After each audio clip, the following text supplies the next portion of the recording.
ንፋስ አለው። በእግዚአብሔር ቤት መኖራችን ንፋሱ እንዳይነካን ያደርጋል? አይ ይነካናል፣ ግን አይጥለን። አሜን። ዝቅ እንድንል ያደርገናል። ንፋሱ እንዲያልፍ እናሳልፈውና ተመልሰን እንነሳለን። ክብር ለእግዚአብሔር ይሁን። ችግሩን አላሰበውም። በህይወት ስላለ ከአንበሳና ከድብ ያመለጠ ነው። ከአንበሳና ከድብ እኮ አድኜሃለሁ ሲለው ያኔ እኮ መጥፋት እችል ነበር። ያዳንከኝ ለስራ ነው፣ ያዳንከኝ ለለውጥ ነው፣ ያዳንከኝ ስለዚህ የመጣውን ነገር ዛሬም አልፈዋለሁ እያለ አበረታ። ማለት ምንድን ነው? ከአንበሳና ከድብ እጅ ያዳነኝ ይላል። አይገርም? ለመበረታት ወገኔ፣ ለመበረታት ወደ ግራ ወደ ቀኝ ባለጠጋ፣ ትልቅ፣ ወፍራም ባለስልጣን አትፈልጉ። ለመበርታት ዙፋኑ ስር ነው። ደስታችሁ ምንድነው የወሰደባችሁ? ምንድነው ያነጠፋችሁ? ምንድነው ግራ ያጋባችሁ? ምንድነው ጭምት ያረጋችሁ? ምንድነው ስብር ያረጋችሁ? ደስታችሁ ምን አርጋችሁት ነበር? ደስታችሁ ምን ላይ ስለነበር ነው? ባለጠጋ ሆንክ፣ ደሃ ሆንክ፣ ለባለጠጋ በሕያው እግዚአብሔር ተደሰት ተብሎ ደሃን በገንዘብ ስታገኝ ተደሰት ሊለው አይችል። ዳዊት በሳኦል ሊገደል ሲል ሸሽቶ በሚሄድበት ጊዜ ልጁ ዮናታን ነግሮት በቃ አባቴ ሊገልህ እንደወሰነ አውቅ ያለው ሽሽና አምልጥ ብሎት በሸሸ ጊዜ ለሽሽት ሲሄድ ምንም ነገር በእጁ ስላልነበረ ካህኑ አቢሜሌክ ጋር ይሄድና ንጉሱ ልኮኛል፣ አሁን ባንተ ዘንድ የሚበላና ጦር መሳሪያ ምን አለህ ሲለው ካህናቶቹ ከሚበሉት እንጀራ በቀር ምንም ነገር የለም። እንደገናም ደግሞ አንተ የዛኔ ፊልስጤማዊውን ጀግና ጎልያድን በገደልከው ጊዜ የተማረከው ሰይፍ ቤተ መቅደስ ተቀምጧል፣ እሱ ነው ያለው ሲለው ከሱ የተሻለ ታዲያ ምን አለ ይልና እንጀራውን አንስቶ ሲሰጠው ያንን ሰይፍ አንስቶ አቢሜሌክ ሲሰጠው ዶይቅ የሚባለው ሰው እዛ ነበረ። ዶይቅ የሚባለው ሰው እዛ ነበረ። ዶይቅ ማን ነው ካላችሁ አለቃ ነበረ። መጽሐፍ ቅዱስ እንደሱ ነው የሚነግረን። አለቃ ነበረ። ምዕራፍ 21 ሄዳችሁ ትመለከቱ። ምዕራፍ 21 ላይ ስለ ዶይቅ በደንብ ታገኛላችሁ ምን አይነት ሰው እንደሆነ። ምዕራፍ 21:7 ምዕራፍ 22 ቁጥር 6 ላይ ሐሳቡን ታገኙታላችሁ። እዛ ነበረ ይላል። አለቃ ነበረ ይላል። አለቃ ነበረ። ዶይቅ አለቃ ነበረ። የዳዊት ጋሻ ጃግሬዎች እዛ የነበሩት የዳዊት በጣም ስልጣን የነበረው ሰው ነበር። ግን ምን አይነት ስልጣን ያለው ሰው ነው? አቃጣሪ ስልጣን ያለው ሰው ነው። ሹክክ ያለ አቃጣሪ ሰውዬ ነው። ስልጣን ላይ ያለ ነው። ዳዊትን ያቀዋል። ዳዊት አንድ ቀን ሀገር ላይ መጥቶ የነበረውን ተግዳሮት የደፋላቸው እርሱ ዶይቅንም ንጉሱንም ሀገሩንም ነፃ ያወጣ በቅንነት የሚሄድ በጽድቅ የሚሄድ ንጹህ ሰው እንደሆነ ያውቃል። ነገር ግን እዛ ስለነበረ አቢሜሌክ ሲሸኘው አይቷል። ከዛ ሄዶ ዳዊት እንደኮበለለ ሊገለው ያሰበው ዳዊት እንደኮበለለ እሱ ደሙን ማፍሰስ ፈልጎ ደሙን ማፍሰስ እንዳልቻለ ባወቀ ጊዜ ዳዊት እንደኮበለለ ሰዎች ነገሩት ይላል። እሱም በሰማ ጊዜ ሰራዊቱን ሰበሰበና በእኔ ላይ ዶልታችሁብኛል፣ በእኔ ዙሪያ አለቃ አርጌ ሾሚያችሁ፣ ወታደር አርጌ ሾሚያችሁ፣ ስልጣን ሰጥቻችሁ አስቀምጣችሁ በእኔ ላይ ዶልታችሁብኛል፣ ጠላቴ እስኪ ኮበለል ድረስ የምታውቁት ነገር አለ ብሎ ባለ ጊዜ ዶይቅ መጣና ንጉሥ ሆይ ይሄንን ወንጀል የፈጸመው ይሄንን ነገር ያደረገው ካህኑ ነው፣ እኔ አይቼዋለሁ፣ ካህኑ ነው እንጀራ የሰጠው፣ ካህኑ ነው ሰይፍ የሰጠው ብሎ አቃጠረበት። ከዛ ጨካኝ ስለነበር ይሄ መንፈስ የራቀው ንጉሥ ስለነበረ አቢሜሌክን ካህናቶቹን በሙሉ አስጠራ ይላል። ሕፃናቶቹ ተጠሩ፣ ሴቶቹ ተጠሩ፣ የሚያጠቡት የሚጠቡት ተጠሩ፣ ሁሉም ተሰበሰቡ። 80 ካህናት እንደገና ሕፃናት ምናምን ሳይቀሩ ዘር ማንዘሩን በሙሉ ጠርቶ ጨረሳቸው ይላል። ይሄንን ባየ ጊዜ አንዱ አምልጦ ከአቢሜሌክ ቤት ዳዊት ጋር ሄደና ይሄን ነገር ነገረው ይላል። ዳዊት ጋር መጥቶ ነገረው። ባንተ ምክንያት በቀደም መተህ ያደረከውን ነገር ዶይቅ የሚባል ሰው ሄዶ ለንጉሱ ነግሮት፣ ንጉሱ እኮ እርምጃ ወሰደ። 80 ካህናት ተገደሉ፣ ሕፃናቱ ተገደሉ፣ ሴቶቹ ተገደሉ ሲባል ዳዊት ይሄንን እኔ ነኝ ያደረኩታል፣ በእኔ ምክንያት ነው ብሎ ኃላፊነት ወሰደ። እኔ ነኝ እነዚህ ሰዎች ያደረኩት፣ በእኔ ምክንያት ነው ይሄ የሆነው ብሎ ነው። እንግዲህ በከባድ ሐዘን ውስጥ ያለ ዳዊት ነው ይሄን ትምህርት የሚጽፈው። ይሄንን ትምህርት ዳዊት ያስተማረበት ምክንያት ይሄ ነው። ሾካካ ሰዎች ደም በማፍሰሳቸው ምክንያት፣ ነገረኛ ሰዎች፣ ተንኮለኛ ሰዎች፣ አቃጣሪ ሰዎች እነዚህን ሰዎች በማስጨፍጨፋቸው ምክንያት ይህንን ካህናትን ያስጨፈጨፉ ሰዎች ታሪክ ነው። ዳዊት ይህንን በሰማ ጊዜ ነው ይህን ትምህርት የጻፈው። ምን ብሎ ነው የሚጽፈው? አሁን እንዳልኳችሁ ነው። ኃያል ሆይ በክፋት ለምን ትጓደዳለህ? ክፋትን እየሰራ ለምን ትጓደዳለህ? ክፋትን እያደረግክ ለምን ባለስልጣን ትመስላለህ እኮ ነው። ክፋትን ነው የምታደርገው፣ ትሹመሃል። ክፋትን ነው የምታደርገው፣ እየኖርክ ነው። ክፋትን ለምን ታደርጋለህ? በሱ ለምን ትኮራለህ? ክፋት የምታደርጉ ሰዎች መኮራት የለባችሁ። ለምንድን ነው የምትጓደደው? ማለት ይህን በማቃጠር ህይወትን በመምራት ምንድን ነው የሚያጓድድህ? ኃያል ሆይ ይላል። ሁልጊዜ በመተላለፍ እየተላለፍክ ለምንድን ነው የምትጓደደው? ከእግዚአብሔር ሐሳብ ትይዩ ይሄድ ከእግዚአብሔር ሐሳብ ውጪ ይሄድ ለምንድን ነው የምትጓደደው? አንደበትህ ኃጢአት ያስባል። የምታስበው ኃጢአት ነው። ለምን ደግሞ ትጓደደው? ተንኮለኛ ሰው መጓደድ የለበትም። ክፋትን የሚጎነጉን ሰው መጓደድ የለበትም። መኩራት የለበትም። እንደ ተሳለ ምላጭ ሽንገላ አደረክ። ከመልካም ይልቅ ክፋትን መልካም ማድረግ ሲችል ክፋትን መርጧል። ዶይቅ ክፋትን ጽድቅንም ከመናገር ይልቅ አመፅን ወደድህ። ጽድቅን መናገር እየቻልክ አመፅን ወደድክ። ጽድቅን መናገር ጽድቅን ማድረግ እየቻሉ አመፅን ለሚናገሩ ነው ትምህርቱ። ጽድቅን ማድረግ እየቻለ ጥሩ ማድረግ እየቻለ መጥፎ ላደረገው ዶይቅ ነው። አመፅን ወደድህ። የሚጠፋ ቃልን ሁሉ ሽንገላን ምላስህ ወደድህ። ሽንገላ ምላስን ወደድህ። ስለዚህ እግዚአብሔር ለዘላለም ያፈርስሃል፣ ከቤትህም ይነቅልሃል፣ ያፈልስሃል። አመፅን የሚያደርግ ሰው፣ ክፋትን የሚያደርግ ሰው፣ ደም እንዲፈስ ምክንያት የሚሆን ሰው፣ ተንኮል የሚሸርብ ሰው፣ አመፅን የሚናገር ሰው፣ ጽድቅ እያለ አመፅን የሚያደርግ ደግነት እያለ ክፋትን የሚጎነጉን ሰው መጨረሻው ይሄ ነው። ይነቃቅልሃል እግዚአብሔር፣ ያጠፋሃል እግዚአብሔር ይለዋል። እግዚአብሔር ይነቅልሃል፣ ያፈልስሃል፣ ትሰደዳለህ፣ ትጠፋለህ ይለዋል። አትጸናም፣ በተቀመጥክበት ቦታ ላይ አትኖርም። ለምን? ጽድቅን ጥለሃልና፣ ተንኮልን ወድሃልና፣ በአንደበትህ ሸንግለሃልና፣ አመፅን ሰርተሃልና። ለምንድን ነው የምትጓደደው? የሰራው ተንኮል እያለ ተንኮል አድርጎ መጓደድ አይቻልም። ሴራ ሰርቶ መጓደድ አይቻልም። ያደረከው ክፋት ነው። ካህናትን አስገድለሃል። 80 ካህናት ተገደሉ፣ ሕፃናት ተገደሉ። በማ ምክንያት? በዶይቅ ምክንያት ካህናቶቹን አስገደላቸው። አንሿኮ ይህንን አድርገዋል ብሎ ደማቸውን አፈሰሰ። ስለዚህ እግዚአብሔር ይነቅልሃል፣ ያጠፋሃል አሉ። ስራህን ከሕያዋን ምድር ስራህንም ያጠፋዋል። የሰራህ ሁሉ ነው የሚጠፋው። ያደረከው ሁሉ ነው የሚጠፋው። ይነቃቅልሃል፣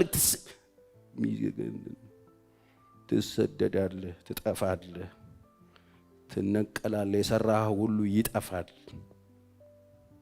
ይላል። የሚገርም ነው። ከዛ ጻድቃን አይተው ይፈራሉ። በጽድቅ የሚሄዱ ሰዎች አይተው ይፈራሉ። ከእግዚአብሔር ሐሳብ ሩቅ በመሆን ከእግዚአብሔር ሐሳብ ውጪ መሆን የእግዚአብሔርን ሐሳብ መጣል የሚያመጣውን ኮንሲኩዌንስ ስለሚያዩት ጥፋቱን ስለሚያዩት ጻድቃን አይተው ይፈራሉ። እግዚአብሔርን ይፈራሉ። ወገኖቼ እግዚአብሔርን ፍሩት። መጽሐፍ ሲናገር እግዚአብሔርን መፍራት የጥበብ ሁሉ መጀመሪያ ነው። ጻድቃን አይተው ይፈራሉ። ከዛስ እንደዚህ ይላሉ፣ በእርሱም ይስቃሉ። በእርሱም ምን ይላሉ? ይስቃሉ። ጻድቃን በኃጢአተኞች ይስቃሉ። ጻድቃን በወረኛ ሰዎች ይስቃሉ። ጻድቃን ጊዜ ያመጣልን ብለው አመፅን በሚሰሩ ሰዎች ጥፋት ይስቃሉ። ጻድቃን ይስቃሉ። ይህንን ያያሉ፣ ይፈራሉ።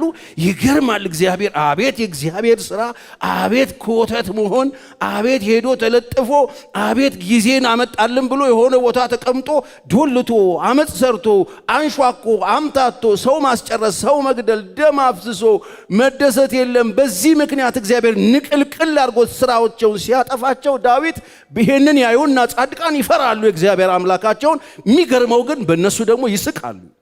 ወገኖቼ በኃጢአተኛ በጣም የተጨነቃችሁ ሰዎች አላችሁ። በጽድቅ እየኖራችሁ ከሆነ ትስቃላችሁ። ጻድቃን ይስቃሉ። እስቲ ጻድቃን ይስቃሉ በሉ። ከዛ ይስቁና እንዲህ ይላሉ፣ እንደዚህ ይላሉ፣ እግዚአብሔርን ረዳት ያላደረገ ጻድቃን ስቀው እግዚአብሔርን ረዳቱ ያላደረገ። እስቲ እግዚአብሔር ረዳቱ የሆነ ሰው አለ እዚህ ቤት? ያላደረገ ሰው መሳቂያ ነው የምትሆነው። ጊዜ ያመጣልኝ ብሎ ዶይቅ እኮ በቃ ስልጣን ሊያገኝ እኮ ነው። ከመንግስት ጋር ተለጥፎ ከሳኦል ጋር ተለጥፎ ለዛውም ክፉ መንፈስ ከገባበት ሳኦል ጋር ተለጥፎ ጊዜያዊ ንጉሱን ተደግፎ ካህናት ይገላል፣ ጥፋት ያመጣል። ይሄ ሰውዬ እኮ ነው በእግዚአብሔር አልተደገፈም። የተደገፈው ጊዜ ባመጣለት። ወገኖቼ ጻድቃን የሚስቁት ለምንድን ነው ካላችሁ በእነዚህ ሰዎች እግዚአብሔርን ምኑ ያላደረገ ረዳቴ ያላደረገ። እስቲ እግዚአብሔር ረዳቴ ነው በሉ እንደገና።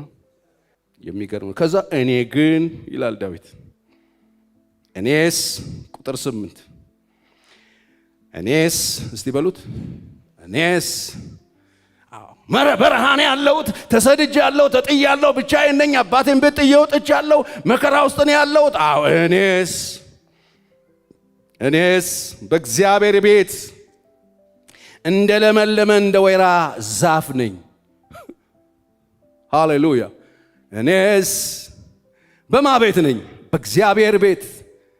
እኔስ በንጉሥ ቤት አይደለሁም፣ እንደ ዶይቅ በንጉሥ ቤት አይደለሁም፣ በጊዜያዊ ነገር ላይ አይደለሁም፣ በባለጠግነት ላይ አይደለሁም። በእግዚአብሔር ቤት እኔስ እንደ ለመለመ እንደ ወይራ ዛፍ እንደ ለመለመ የወይራ ዛፍ ነኝ። ለዓለምና ለዘላለም በእግዚአብሔር ምሕረት ታመንኩ።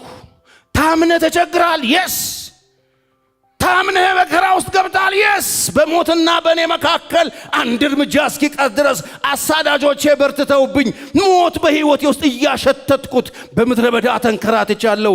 ያም ሆነ ግን ለምልም ያለው ይላል። ሃሌሉያ። መከራ ውስጥ አልፍ ያለው ተሰድጄ ያለው ግፍ ተፈጽሞብኛል። ዋሻ ለዋሻ ሮጭ ያለው ተርብ ያለው ለማኝ ሆኝ ያለው ለምንድን ነው የተፈጠርኩት ብያለሁ። በሞትና በሕይወት መካከል አልፍ ያለው ይሁን እንጂ በእግዚአብሔር ቤት እንደ ለመለመው የወይራ ዛፍ ነኝ። ሃሌሉያ። ይመጣል ንፋሱ አምጥቶ ጣለው ሲባል መሬት አስነክቶኝ የምነሳ የወይራ ዛፍ ነኝ። አሜን ነው። እኔስ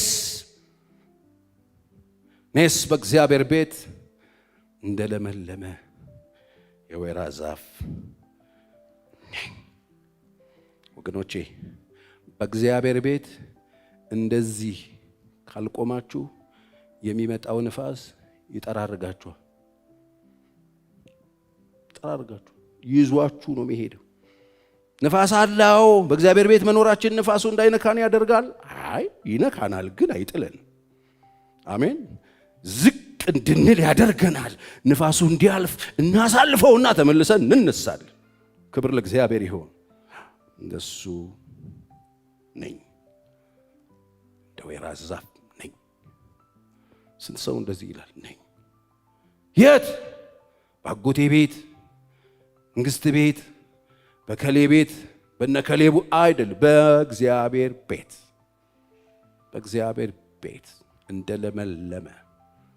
ክብር ለኢየሱስ ይሁን። እንደ ለመለመ እንደ ወይራ ዛፍ ነኝ። ፍሬ የሚሰጥ ማለት ነው። ግሬስ ያለው ቢቀቡት ፈውስ፣ ቢበሉት መድኃኒት፣ ጤና የሆነ ነገር ሆኛለሁ። በማ ቤት? በእግዚአብሔር ቤት። ይሄ የእግዚአብሔር ቃል።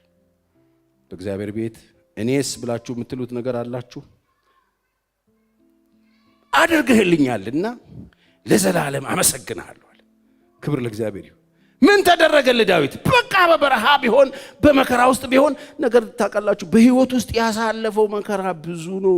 ዶይቅ አሳዶት ይህን መከራ አምጥቶበት ከዶይቅ አቃጥሮበት ካህናት ተገሎ ሐዘን ሰምቶ በመርዶ ምክንያት ልቡ ተሰብሯል። አብረውት የነበሩ ሰዎች በጣም ያስቸግሩት ነበረ። ምክንያቱም ዳዊት በስደት ያንን ክብር ይዞ ሲንከራተት ብድር የነበረባቸው መከራ ውስጥ የነበሩ ከዳዊት ጋር የነበሩት አብረውት የነበሩት የተሰለፉት አብረንህ እንቆማለን ያሉት ሰዎች የሚገርሙ ካራክተራቸው ችግር የነበረበት 600 የከተማ አለሌዎች ነበሩ። በብድር የሚባረሩ ዕዳ ያለባቸው የሚፈልጉ ሰዎች ናቸው። ወንትድ ሰዎች ናቸው አብረውት ያሉት። አብሮ የወጣው በዚህ ዋሻ ውስጥ እዚህ መከራ ውስጥ የሚያጽናኑ ሰዎች አይደለም ያሉት። አጋጣሚ የሚፈልጉ ናቸው። አድቫንቴጅ ነው የሚፈልጉት። እዳቸው ቢከፈል ከሱ ጋር አይቆሙም። ችግር ውስጥ ስለነበሩ ነው አብረውት ያሉት። ችግር እስኪያልፍ ነው አብረውት የቆሙት። ለዚህ ነው ጺቅላግ በተቃጠለች ጊዜ ድንጋይ ይዘው መተው ሊገሉት ነበር ይላል። አብሮ ነው መከራ የደረሰበት። የሱም ሚስቶች ተወስደዋል። የሱም ነገር ተቃጥሏል። የዚህን ያህል እንኳን አይራሩለትም። አድቫንቴጅ ነው የሚጠብቁት። ዳዊት እንደዚህ ነው የኖረው። እኔስ በእግዚአብሔር ቤት ይላል አድርገህልኛልና ለዘላለም ይላል። የሚገርም ነው። ሊገሉት ተነሱ ይላል። ዳዊት ግን በአምላኩ በእግዚአብሔር ልቡን አበረታ ይላል። አበረታ። በማን ነው የምትበረቱት? ስትደክሙ ሲደክማችሁ በማን ነው የምትበረቱት? ከበባ ሲበዛባችሁ በማን ነው የምትበረቱት? ሲያማችሁ በማን ነው የምትበረቱት? ስታጡ በማን ነው የምትበረቱት? ምን አይታችሁ ነው የምትበረቱት? ምን አይታችሁ ነው የምትጽናኑት? ወገኖቼ ዛሬ አንድ ነገር ልንገራችሁ። ዛሬ በሕይወታችሁ ውስጥ የሚገጥማችሁ የትኛውም ሰልፍ፣ የትኛውም መከራ፣ የትኛውም ጫና፣ የትኛውም ተጽዕኖ ከውጭ ይሁን ከውስጥ ይሁን ከመንግስት ይሁን ከአካባቢ ይሁን ከጓደኛ ይሁን ከቤተሰብ ይሁን ከትዳር አጋር ይሁን ከየትኛውም አቅጣጫ ለሚመጣው ሰልፍ ምንድነው መፍትሄ አድርጋችሁ የምትወስዱት? መፍትሄያችን አንድ ነው። በአምላኩ በእግዚአብሔር ልቡን ምን ብሎት ይሆን? ምን ብሎት ይሆን? አበረታው። ዳዊት ተንበረከከ። እግዚአብሔር ሆይ ተከበብ ያለው ሲለው ተከበባክ። ከበባ ውስጥ የመጣው እኮ እኔ ከዛ ከረኝነት ላይ ስላመጣሁ። ወገኖቼ ዛሬ የተቸገራችሁት እግዚአብሔር ስላኖራችሁ እኮ። አሜን። ችግሩን አላሰበውም። በሕይወት ስላለ ከአንበሳና ከድብ ያመለጠ ነው። ከአንበሳና ከድብ እኮ አድኛለሁ ሲለው ያኔ እኮ መጥፋት እችል ነበር። ያዳንከኝ ለሥራ ነው፣ ያዳንከኝ ለለውጥ ነው፣ ያዳንከኝ ስለዚህ የመጣውን ነገር ዛሬም አልፈዋለሁ እያለ አበረታ። ማለት ምንድን ነው? ዳዊት የሚያበረታው በአምላኩ በእግዚአብሔር ነው ልቡ። ዳዊትን ሲበረታ ነው የኖረው። ሳኦል አትችለውም ጎልያድን ሲለው ምን ብሎ ነው የበረታው? ጥቂት አባቴን በጎች ጠብቅ ነበር ይላል ሲባል አንበሳ ይመጣል፣ ድብ ይመጣል፣ ከዛ ሲወስድብኝ አሳድድና አስጥለዋለሁ፣ ሲነሳብኝ ገለዋለሁ፣ ከአንበሳና ከድብ እጅ ያዳነኝ ይላል። አይገርም? ለመበረታት ወገኔ፣ ለመበረታት ወደ ግራ ወደ ቀኝ ባለጠጋ፣ ትልቅ፣ ወፍራም ባለስልጣን አትፈልጉ። ለመበረታት ዙፋኑ ስር ነው። የሚያበረታ አለ። እስቲ አሜን። እኔ እንደሱ ነው በረታው። በጣም የሚያደካክም ነገር ከዛም ሲመጣ ይጅብ ድፍት ስለው ብድግ በል እኔ ያለው እኔ አልተለወጥኩ። አሜን። ዳዊት አበረታ። የበረታ ነው የኖረው። እኔስ በእግዚአብሔር ቤት ለመኖር በእግዚአብሔር መበርታት አለባችሁ። ይሄ ሰውዬ እኔስ በእግዚአብሔር ቤት እንደለመለመ የወይራ ዛፍ ነኝ ሲል ምንም እኮ አይደለም። በእግዚአብሔር ቤት ድምፁን እሰማዋለሁ። በእግዚአብሔር ቤት የምደገፈው እሱ ነው። በእግዚአብሔር ቤት ተስፋ አደርገዋለሁ። በእግዚአብሔር ቤት ስኖር ከእግዚአብሔር ጋር ነው የምኖረው ነው እኮ እያለን ያለው። በእግዚአብሔር ቤት እየኖራችሁ ከንቱ ነገርን እርዳታችሁን ከሌላ የፈለጋችሁ፣ በእግዚአብሔር ቤት እየኖራችሁ ባለጠጎችን የተደገፋችሁ፣ ከንቱ ነገርን የተደገፋችሁ ትወድቃላችሁ። በእግዚአብሔር ቤት ስትኖሩ የምትደገፉበት እርሱ እግዚአብሔር። እስቲ በደንብ አሜን። እግዚአብሔር ቤት ዳዊት እኔ የምበረታው በሱ፣ ዳዊትም የሚበረታው እንደዛ ነው። ስለዚህ አድርገህልኛልና ለዘላለም አመሰግናለሁ። በቅዱሳን ዘንድ መልካም ነውና ስምህን ተስፋ አደርጋለሁ። የኔ አንተን ተስፋ ማድረግ ለቅዱሳን መልካም ነው።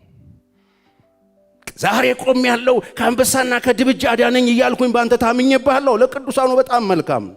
በምን ቆምክ ካሉኝ የቆምኩብህ አንተ ስለሆንክ በአንተ ታምኜ ነው በቤትህ የቆምኩት ነው ሚለን። ማፍራት ትፈልጋላችሁ? የሚመጣ መከራ ማለፍ ትፈልጋላችሁ? የተማመናችሁበትን ነገር ቼክ አድርጉት። እግዚአብሔር አለ። እስቲ አሜን። የምታዩትን ያያል። ትሰሙኛላችሁ? ዛሬ መተማመኛችሁን ቼክ አድርጉ። ማይለወጥ አምላክ አለ። ትናንትናም ዛሬም ለዘላለም ይሆን። አሜን። ወረት የማያውቀው ኤልሻዳይ ጌታ አለ። አትፍሩ፣ ደስ ይበላችሁ፣ ዳዊት አድርገህልኛልና ለዘላለም። ይህንን ቃል ሲያወጣ ከየት መጥቶ መስሎን? ከዋሻ ውስጥ መጥቶ፣ ከግፈኞች መጥቶ፣ ከአሳዳጆቹ አምልጦ፣ ከድብና ከአንበሳ አምልጦ፣ ከክፋት አምልጦ፣ ከሴረኞች አምልጦ፣ ከተንኮለኞች አምልጦ፣ ከሚጠሉት አምልጦ፣ ከገዛ ልጆቹ የማት መከራ በሕይወት ውስጥ አሳልፏል እኮ ዳዊት። እግዚአብሔር ቤት ለታመኛ እኮ እሱ ስለሆነ ነው ይላችሁ። ተስፋ አድርጉት። እግዚአብሔር ዛሬም ተስፋ መሆን ይችላል። አሜን።